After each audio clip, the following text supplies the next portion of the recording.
Hello, everyone. Here we are for the last session, the sixth and last session for effective planning for success.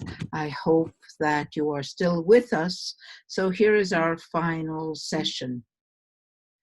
We talked about last time how irregular learning is the learning that occurs at irregular intervals with breaks in established routines and inconsistencies in meeting the academic, social, emotional, physical, or technical needs of all your learners. And this is unfortunately what's going to be happening from now on. Maybe some remote learning, and then sometimes back to school and then back to remote learning. Who knows what will happen? We need to be prepared. And the other biggie that you will be facing in this new school year is that in your classrooms, you're going to probably have 7 levels of understanding and of learning that you have to deal with, and you have to deal with it online. So based on the other the other clips and the other sessions we had on successful planning, right now you probably have in your hands your annual objectives. And if you don't have your annual objectives, you at least have your first term or first unit objectives. So basically, you know where you have to go, but you also know that your students that are coming in will be at different levels. Some of them have unfinished learning to do, others are on track, and others are even more advanced. And you have to deal with all of that online. There's no other way to do this, but you really have to work with your colleagues. You have to work with the teachers from the preceding grade to make sure that your kids are ready for your grade right now.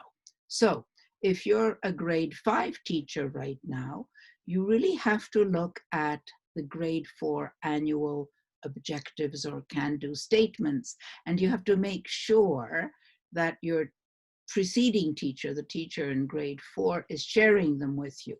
If not, you have to look at the grade 4 program and you have to figure out what are the most important objectives that kids should have met last year.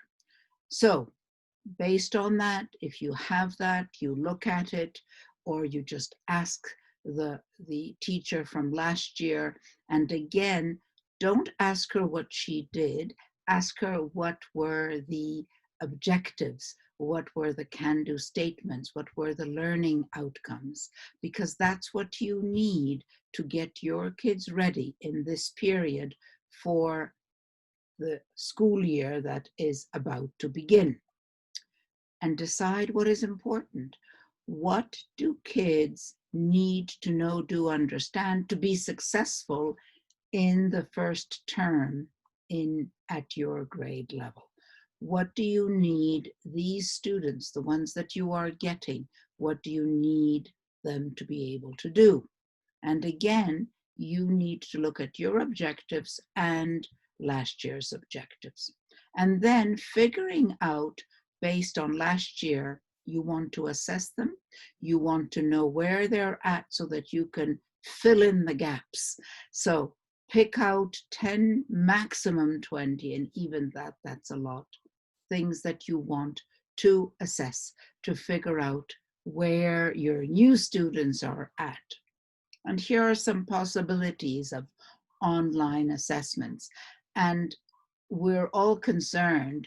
We say, oh, we're going to give them a test, and their parents or older brothers and sisters will help them, so I really won't know what they know. So here are some ideas. So think whole class. Use Kahoot, use Flipgrid, use Google Docs to set up a quiz.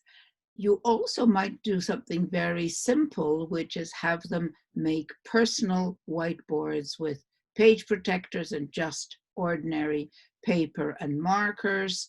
And you can ask them one question, what are the three main characters of the story, or write 10 adjectives, or write 10 verbs in the past, whatever you're thinking about, and the kids can quickly write it, show it to you. You have all of them on screen and you can see the answer. So that's another way of quickly assessing. And then think of gathering your students in small groups, not doing a breakout group in Zoom, but just asking, inviting 6 to 8 kids for a special Zoom at 10 o'clock. You're going to just meet with a small group. It might be easier to assess. And again, you need to collaborate with your colleagues to get good ideas, to touch base with them, and to make it more fun. But before you start any assessments, please, please, please build relationships. Those emotional skills are even more important than academic skills, establishing the rapport with students and helping them to interact. So having one-to-one communication with them, even a one virtual visit before the school year starts. Also set up a virtual office hour that kids know that they can touch base with you and parents know too. Help them to work on peer-to-peer connections and have fun with them before you even start to assess. Hope this was helpful. This is the last of our series. Next week we'll be starting on some new things. So please do let us know what you need. Most important, stay safe at home and be happy. Thank you.